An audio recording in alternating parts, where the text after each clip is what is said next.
굉장히 자리에 잘 나오셨습니다. 우리 옆에 계신 분에게 환하게 웃으면서 이렇게 인사하겠습니다. 부러운 사람 말고 고마운 사람 됩시다. 한번 인사하겠습니다. 네. 부러운 사람 말고 고마운 사람 됩시다. 화병에 꽂힌 아름다운 꽃을 보면 생기발랄하고 또 향기가 있어서 우리가 참 예쁘다. 그래서 나도 모르게 살아있다라고 느낄 때가 있습니다.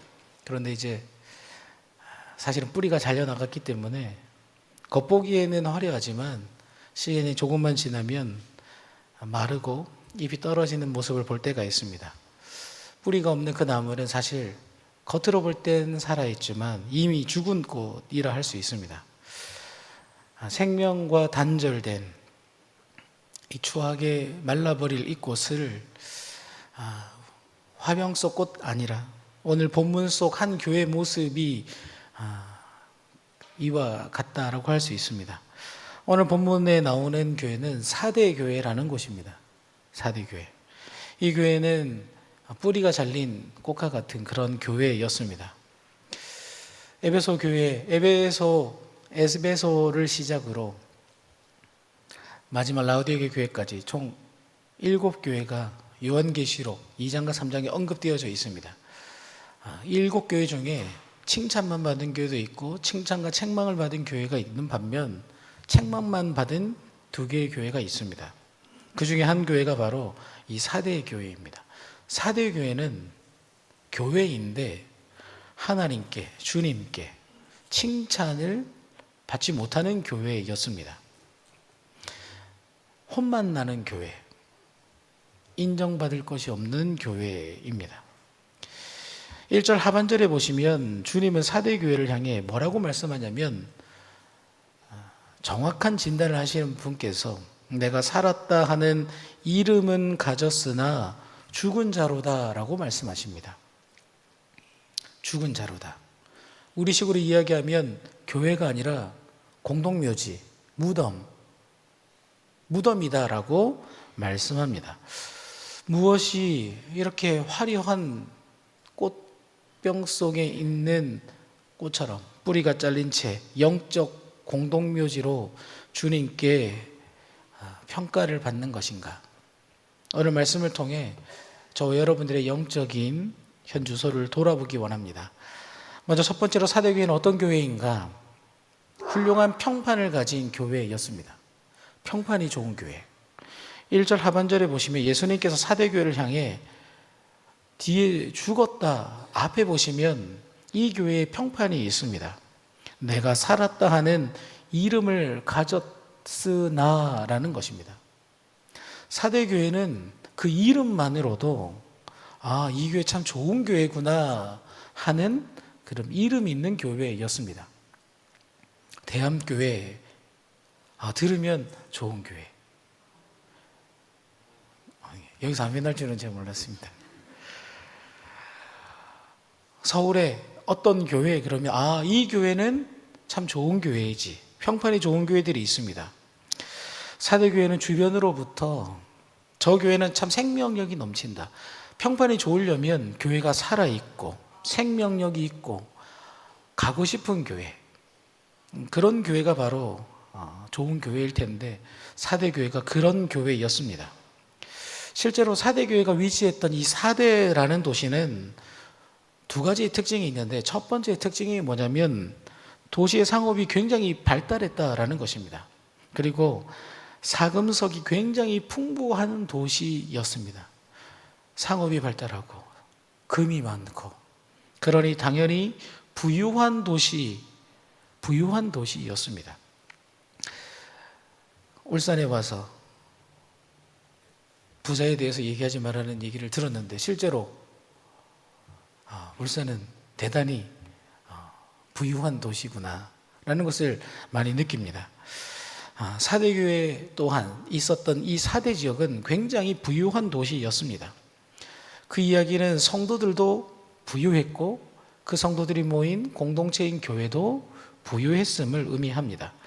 때문에 넉넉한 재정으로 사대교회는 하나님 안에서의 여러 사역들을 충분히 넉넉히 감당할 수 있었을 것입니다. 때문에 사대교회는 무엇을 했을까? 성경에 언급되어 있지는 않지만 구제도 많이 했을 것이고 건물도 화려했을 것이고 다양한 프로그램들, 여러 가지 교회의 일들, 사역들을 활발하게 돌아가는, 그래서 사대교회라고 하면 주변에 있는 교회들도 나도 저런 교회가 되고 싶다, 아마 부러움을 받는, 칭찬받는 그런 교회였던 것 같습니다. 그런데 주님의 그 평가 뒤에 주님께서 뭐라고 평가하시냐면, 근데 실상은 죽었다라고 이야기하십니다. 주님의 하시는 말씀은 우리의 중심을 보시는 분이시기에 정확합니다. 사대교회는 겉으로 볼 때는 화려한 교회였으나 주님의 눈에는 죽은 교회였던 것입니다. 사람들이 여러 훈련들, 또 여러 아름다운 일들을 감당하고 있었지만 왜 주님은 단호하게 죽었다라고 말씀하실까? 왜 생명선이 끊어졌다, 호흡이 없다라고 말씀하시는 걸까요? 그 이유가 무엇인지 오늘 본문은 말씀하고 있습니다. 두 번째로 사대교회는 어떤 교회인가? 무덤의 평화를 누리는 교회였습니다. 교회에서 사역할 때에 우리가 종종 섬기다 보면 참 어렵고 난처한 일을 겪을 때가 있습니다. 그래서 올해까지만 지역장을 하고 구역장을 하고 봉사를 하고 사역을 해야겠다라고 생각할 때가 있습니다. 이 사대교회는 그런데 그런 문제가 없었습니다. 사대교회는 그런 문제가 없는 평안한 교회였다라는 겁니다. 사대교회는 왜 그럴 수 있었는가? 왜 그랬는가? 사대교회가 경제가, 상업이 굉장히 발달했던 도시다라는 것, 이게 첫 번째 특징이고, 두 번째 특징이 뭐냐면 천의 요새에 있었던 도시라는 점입니다. 이 사대라는 도시는 깎아지는 절벽 위에 자리 잡고 있었다고 합니다. 때문에 자기 성이 너무 견고하기 때문에 이 문지기들이, 그리고 파수꾼들이 밤이 새면 경비를 서지 않을 정도였다라고 합니다. 왜냐하면 적들이 쳐들어올 수 없으니까. 중국의 만리장성에 가보시면 여기에 이렇게 지을 필요가 있나 싶을 그런 성벽을 보게 됩니다. 저 우주에서도 보인다고 하는 그 만리장성. 그에 못지않게 이 사대교회 또한 자연조형 지형으로 적들이 침범할 수 없는 상당히 견고하고 함락될 수 없는 지역에 위치하고 있었습니다. 그런데 이렇게 아무 문제가 없으니까, 적이 올 수가 없으니까 이 사람들이 성을 지킬 필요성을 느끼지 못했습니다. 그래서 밤에도 편안하게 잠을 잤다라고 합니다. 때문에 사대 지역에 역사적으로 실제로 주전 BC 6세기경에 이미 고레스라는 왕에게 점령을 한번 당합니다. 그리고 300년이 흐른 다음 BC 3세기에도 BC 3세기에 어떤 일이 일어나는가? 헬라 제국에 의해 점령을 당하는 두 번의 점령을 이들이 경험하게 됩니다. 아무도 안 올 것이라는 생각에, 안일한 마음에 늘 그랬던 것처럼 편안하게 성벽을 지키기보다 저녁에 눈을 감고 편안하게 시간을 보내던 그때에 적들이 성벽을 뛰어넘어 그 도시를 점령했습니다. 문제는 그 도시의 이 상태가 이 사대교회 성도들 안에도 동일하게 적용되는 모습을 봅니다. 사대교회 성도들 또한 외적인 어려움, 내적인 어려움이 없었던 것입니다. 돈도 많고 하나님 안에서 여러 사역들도 재밌게 하고 즐겁게 하면서 안타깝게도 안일한 그들의 신앙, 영적인 잠에 이들이 빠져들어가기 시작합니다. 서머나 교회처럼 이들은 외부에 어떤 핍박이 없습니다. 오늘 말씀 읽어보시면 에베소, 서머나, 두아디라 버가모 이들의 어떠함의 핍박이나 어려움들이 하나도 언급되어져 있지 않다라는 것을 보게 됩니다. 버가모 교회를 저번에 살펴볼 때에 이단의 내부적인 어려움이 있었다고 하는데 오늘 말씀에 보면 내부적인 어떠한 어려움도 없습니다. 걱정 없는 편안함, 그리고 충분한 경제적인 넉넉함, 이게 바로 4대 교회였습니다. 핍박이 없고 어려움이 없으면 하나님을 잘 믿을 줄 알았는데 오히려 그것이 그들의 신앙을 발목을 잡고 이들의 신앙을 병들게 했다라는 것입니다. 하나님 안에서 믿음의 영적인 깨어있음을 놓쳐버렸던 이 4대 교회는 영적인 전투를 멈췄습니다. 우리가 지금 전시 상황 속에 살아간다는 것을 다들 많이 망각하고 있습니다. 북한과 남한은 휴전 상태입니다.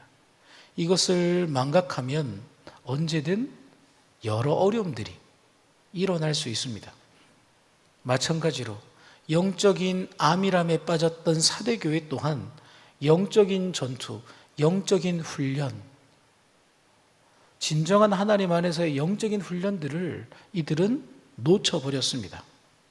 복음의 간절함도 없고 전도도 하지 않고 교회에서 성경 읽든 기도를 하든 양육훈련을 하든 나의 주어진 나의 범위 안에서만 신앙생활하는 이 신앙생활이 결국은 4대 교회를 병들게 했다라는 것입니다.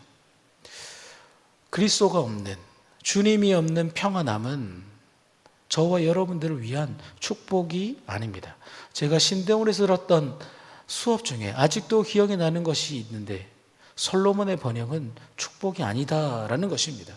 지금 하나님께서 나에게 지혜도 주시고 부도 주시고 건강도 주셨다. 그런데 아무 문제가 없다. 그렇다면 하나님 안에서 우리는 4대 교회가 될 수 있음을 반드시 기억해야 합니다. 우리가 요즘은 잘 읽지 않지만 철로 역정, 제가 철로 역정을 굉장히 좋아해서 많이 읽었는데 이 철로 역정은 단순합니다. 잘못된 길로 가면 아무 문제가 없습니다. 올바른 길로 가면 늘 문제가 생기곤 합니다. 지금 하나님 안에서 아무 문제가 없다면 그것은 하나님이 주신 형통함이 아니라 나의 영적인 수면, 내가 영적으로 지금 졸고 있다라는 사실을 우리는 기억해야 합니다. 죽는 자들에게는 아무 문제가 없습니다. 지금 자녀를 키우며 매일매일 전쟁과 같고, 지난주 휴가를 다녀왔는데 휴가가 아니라 전쟁터와 같은 말 듣지 않는 아이들, 밥 먹어라. 이 아이들이 빨리 성인이 되어서 빨리 집을 나갔으면 좋겠다 싶겠지만 죽은 사람에게는 아무 일도 일어나지 않습니다. 교회에서 어려움이 있지만 살아있는 자들에게는 당연한 것입니다. 혹시 나는 죽음의 평안함을 주님의 평안함으로 오해하고 있지는 않는지 나의 신앙의 현주소를 뒤돌아볼 수 있어야 합니다. 마지막 세 번째로 4대 교회는 깨어나야 할 교회였습니다. 종교적인 화려한 모습은 있었으나 그러나 영적으로 졸고 있었던 이 교회를 향해 주님께서 첫 마디가 자기를 소개하는 이야기입니다. 1절 상반절에 보시면 1절 말씀에 보시면 주님께서 하나님의 7 영과 7 뼈를 가지신 이가 이르시되 라고 말씀합니다. 그러니까 지금 4대 교회, 영적으로 병들고 잠들고 죽어 있는 이 교회를 향해 주님께서 자신을 하나님의 7 영, 요한계시록에서 치는 우리의 완전수는 6이지만 성경과 유대인들에게 완전수는 7입니다. 7, 완전수. 완전한 하나님의 영이란 성령 하나님을 의미하고 있습니다. 7 별, 7 교회, 이것은 온 교회를 의미하는 겁니다. 그리고 7별은 그 7교회의 지도자, 담임 목사님, 영적인 지도자, 이들을 이야기하고 있습니다.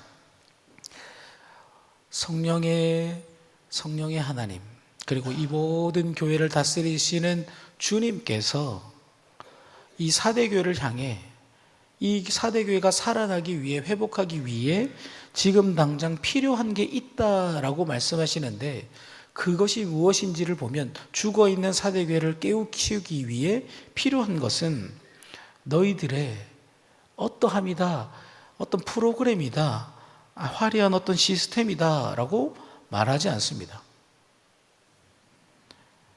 죽은 영혼을 다시 살리기 위해 필요한 것은 무엇인가? 바로 성령 하나님이 교회에 계셔야 한다. 죽은 영혼을 살리는 것은 생기다, 주님의 생기다라고 말씀하십니다.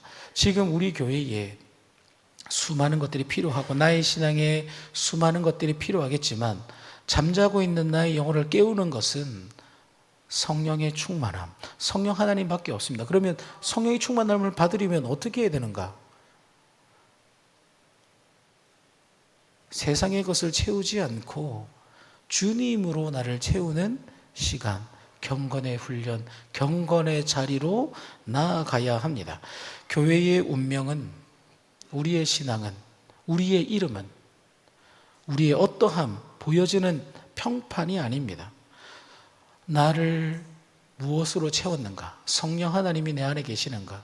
그리고 나는 주님의 손에 붙들려 있는가가 중요합니다. 주님이 나를 다스리시는 것, 7별을 가지신 주님의 손에 내가 쥐어져 있어야 합니다. 아무리 모태신앙이라 해도, 아무리 중직을 맡는다 하더라도 내 안에 성령이 주시는 생명력이 없다면 편안한 나의 삶은 죽은 자와 같다라는 것입니다. 오늘 본문 2절과 3절에서 주님은 5가지의 명령형 동사를 사용하십니다. 명령형 동사는 시간이 되면 하거라가 아닙니다. 즉각적인 실행을 명령하는 겁니다. 2절과 3절 5가지 동사가 있는데, 한번 2절부터 한번 눈으로 보시면 너는 일깨어 라는 단어입니다. 일깨어, 이 동사. 그리고 죽게 된 것을 굳건하게 하라. 일깨어, 굳건하게 하라. 3번째 동사가 뭐냐면 생각하다인데, 어떻게 받았고 들었는지를 생각하고, 4번째가 지켜, 5번째가 회개하라입니다.